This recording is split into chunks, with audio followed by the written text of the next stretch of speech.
నేను రామఫలం తిన్నాను, నేను లక్ష్మణ ఫలం తిన్నాను, నా క్యాన్సర్ తగ్గిపోయింది.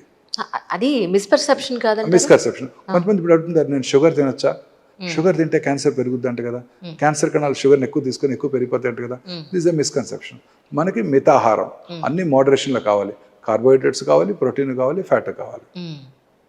కార్బోహైడ్రేట్ కావాలి, ప్రోటీన్ కావాలి, ఫ్యాట్ కావాలి. బట్ కొన్ని రకాల ఆహార పదార్థాలు మనం అవాయిడ్ చేయాలి. ఇప్పుడు reused oils, synthetic oils, colouring agents, ఇవన్నీ కూడా అవాయిడ్ చేయాలి.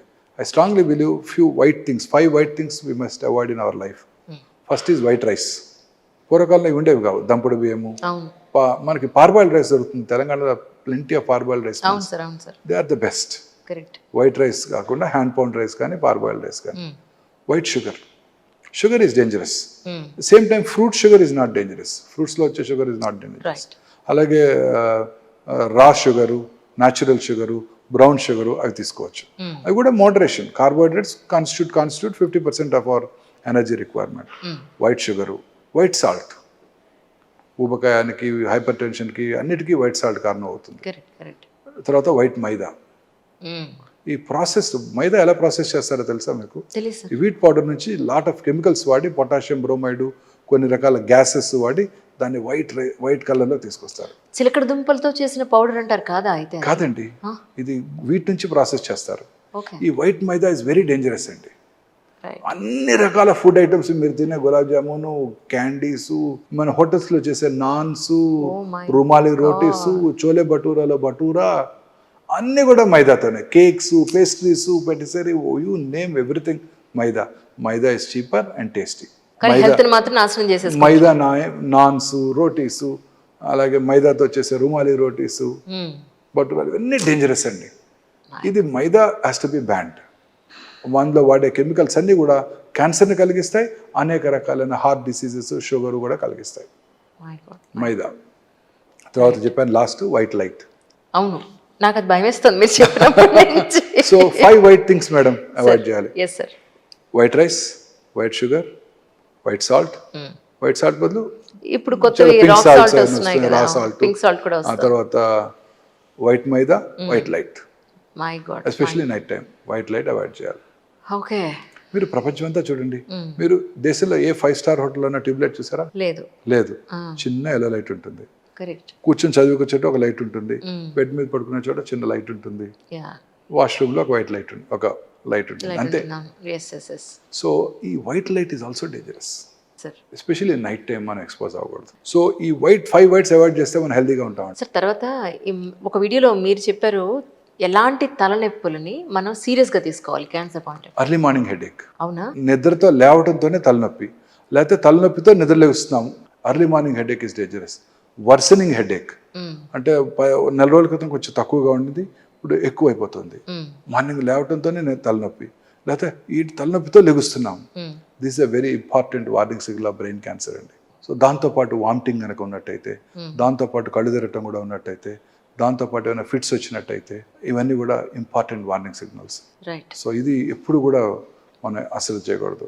అసలు ఏ తలనొప్పిని అశ్రద్ధ చేయకూడదు. బట్ ఉదాహరణకి డే అంతా బాగానే ఉండి at the end of the day evening మనకు తలనొప్పి వస్తుంది అనుకోండి, కుడ్ బి విజువల్. సైనసైటిస్ వల్ల కూడా హెడేక్ వస్తుంది, అది కూడా కొంచెం మార్నింగ్ టైమే వస్తుంది, బట్ సెంటర్లో ఫోకస్ చేయబడుతుంది, వర్సనింగ్ ఉండదు. సో ఈ ఎర్లీ మార్నింగ్ హెడేక్ డేంజరస్ అండి. ఇది వస్తే మాత్రం మనం ఖచ్చితంగా యాక్షన్ తీసుకోవాలి. మోస్ట్ ఆఫ్ ద సెలబ్రిటీస్ వాళ్ళు హెయిర్ మొత్తం తీసేసి హెయిర్ షేప్ చేసి పోస్ట్ చేయడం నేను చాలాసార్లు చూసాను సార్, కీమో తీసుకున్న పాయింట్ ఆఫ్ వ్యూలో. సో ఈ ఫస్ట్ సిట్టింగ్ అప్పటి నుంచి హెయిర్ లాస్ అవడం మొదలవుతుందా సార్? యాక్చువల్లీ చాలా మంది ఇప్పుడు హెయిర్ డొనేట్ చేస్తున్నారు కూడా. అవును, తీసేసి ఫస్ట్ టైం కన్ఫర్మ్ అయిన వెంటనే హెయిర్ మొత్తం తీసేస్తున్నారు. అదే కాదు, చాలా మంది సెలబ్రిటీస్ ఇప్పుడు వాళ్ళు హెయిర్ డొనేట్ చేస్తున్నారు. క్యాన్సర్ పేషెంట్స్ వీక్ తయారు చేసుకోవాలి. కీమోథెరపీ ఇచ్చినప్పుడు హెయిర్ ఫాల్ ఉంటుందండి. జనరల్లీ ఫస్ట్ పర్సెంటే వన్స్ ఇన్ 3 వీక్స్ ఇస్తారు. About 5th to 6th week hair అంతా పోతుందండి. కానీ ఇప్పుడు హెయిర్ పోకుండా అవడానికి ఒక వెరీ ఇంట్రెస్టింగ్ కాన్సెప్ట్ వచ్చిందండి, స్కాల్ప్ కూలింగ్ సిస్టమ్. ఇప్పుడు chemotherapy drug, hair is a fast growing, anything which is fast growing get killed by chemotherapy. Cancer cells fast గా డివైడ్ అవుతుంటాయి, they get knocked out by chemotherapy. Gastrointestinal track epithelium కొంచెం fast గా grow అవుతుంది, అందుకే loose motions అవుతుంటాయి. Hair కొంచెం fast గా grow అవుతుంది మన బాడీలో, అవి హెయిర్ ఎఫెక్ట్ అవుతుంది. Oh. స్కాల్ప్ కూలింగ్ సిస్టంలో వెరీ ఇంట్రెస్టింగ్ డిస్కవరీ అండి. మనకు రాలేదు ఆ బ్రెయిన్ వేవ్, ఎవరికో వచ్చింది. సార్ అది during the course of chemotherapy ఈ పార్ట్ని ఒక క్యాప్తో కూల్ చేస్తారు కంటిన్యూస్గా. కూలింగ్ వెళ్తుంటుంది, మళ్ళీ బయటకు వెళ్తుంటుంది, కూలింగ్ చేస్తారు. ఓకే ఆ కూలింగ్ మెషిన్ ఉంటుంది అనమాట. Right during the course of chemotherapy అది కనుక పెట్టినట్టయితే ఆ మెడిసిన్ స్కాల్ప్లో ఆబ్వియస్లీ టెంపరేచర్ తగ్గిపోతే బ్లడ్ సప్లై తగ్గిపోతుంది స్కాల్ప్కి. ఎస్ ఆ బ్లడ్ సప్లై తగ్గినప్పుడు ఆ కీమోథెరపీ ఏజెంట్ ఆ స్కాల్ప్లోకి వెళ్ళదు. ఓ సో తద్వారా హెయిర్ లాస్ని ప్రివెంట్ చేయవచ్చు. రైట్ ఈ టెక్నాలజీ వచ్చింది వచ్చేసింది. రైట్ రైట్ కంపెనీసే 75% of their will not fall, but we are observing 60 to 70% కంఫర్టబుల్గా హెయిర్ సేవ్ అవుతుంది. చక్కటి హెయిర్ ఉన్న వాళ్ళు ఒక 20-30% పోయినా ఆబ్వియస్గా తెలియదు. So we're using for our patients now. We have 4 machines. During the course of therapy ఆ స్కాల్ప్ కూలింగ్ సిస్టమ్ పెట్టేస్తున్నాం. కానీ మీ ఫేస్లో సంతోషం చూస్తుంటే క్యాన్సర్ ఏ క్యాన్సర్ వచ్చిన పేషెంట్ కూడా టెన్షన్ పడక్కర్లేదు 100%. అని. ఎంత లేట్ స్టేజ్ అయినా కూడా నమ్మకం, మానసికంగా నేను గెలుస్తాను అన్న ధైర్యం ఉంటే ఖచ్చితంగా గెలుస్తారు. 100% ట్రీట్మెంట్ తీసుకోకుండా గెలుస్తారు. యా కానీ అలాంటి సాధన చేయాలి రమణ మహర్షిలాగా. అది కష్టం మనకి, కరెక్ట్ మన సామాన్య మానవులు. Correct sir. బట్ మన వరకు మనం చేసుకోవాలి. హ్యాపీగా ఉండాలి, ప్రశాంతంగా ఉండాలి.